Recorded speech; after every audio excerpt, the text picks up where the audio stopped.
Mungkin dari Mas Tommy dulu deh, aku Ya, penasaran ya. ya. Dengan pengalaman lebih dari 12 tahun di industri finansial ya, Hmm, kira-kira apa kesalahan utama anak 20-an hmm. yang seharusnya kita cegah atau kita hindari dari sekarang? Oke, ini sepertinya cukup menarik ya Yep. pertanyaannya. Karena kesalahan itu kan relatif ya. Banyak orang kalau misalnya kayak saya lihat, saya umur ya apa di 30-an tahun gitu kan, saya belakang oh ini kesalahan-kesalahan saya. Cuman kalau saya sendiri, saya sih suka melihat kebanyakan itu tidak mempunyai tujuan keuangan sebenarnya gitu. Nah, tujuan keuangan itu kan ada yang jangka pendek, menengah, panjang. Bahkan sebenarnya tujuan jangka pendek misalnya sesimpel kayak misalnya oh kita apa namanya mau liburan nih bulan depan atau mungkin 6 bulan lagi. Nah, itu kan juga perencanaan. Nah, banyak sebenarnya itu dari rekan-rekan kita atau adik-adik kita. Itu sebenarnya tujuan keuangannya itu sebenarnya adalah uang gitu. Tujuannya uang Ya. gitu kan. Kalau bisa tanya sebenarnya tujuannya apa? Ada mau ngapain sih? Misalnya kakak mau ngapain sih? Oh saya pengen mendapatkan uang yang lebih gitu kan.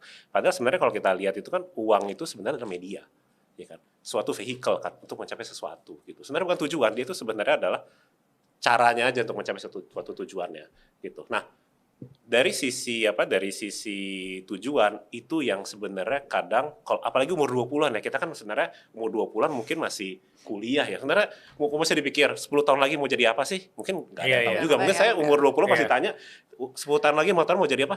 Nggak tahu gitu kan. Itu sebenarnya lumrah sebenarnya. Kita kan sebenarnya kan juga nggak harus tahu full langsung kita ya. mau ngapain. Yap. Coba paling nggak itu yang harus dipikirin juga sebenarnya apa sih sebenarnya 5 tahun ya apa namanya sesingkat-singkatnya mungkin sesimpel-simpelnya adalah kira-kira oh mungkin apa namanya saya mau DP untuk nikah misalnya atau misalnya oh saya mau nikahnya mau berbisnis atau misalnya mau bekerja sesimpel sebenarnya jangka pendek, jangka menengah, jangka panjang itu mungkin kesalahannya karena ya semakin muda kita mempunyai rencana itu kan kita bisa lebih punya pemikiran untuk kita mau capai apa gitu kan. Ada pepatah sih Mas. Gimana? Ada pepatah. Jadi pepatahnya itu sebenarnya kita bilangnya itu fail to plan, plan to fail. Fail to plan. Fail to plan. Jadi kalau kita gagal untuk berencana, sebenarnya kita berencana buat gagal. Gitu. Oke. Jadi ya sebenarnya bukan berarti kita mau gagal gitu nggak ada Iya, rencana. Coba paling enggak pas umur 20-an, kalau kita udah punya rencana, kita hidupnya akan lebih tertib. Apalagi dari sisi finansial. Itu sih Mas Bilal.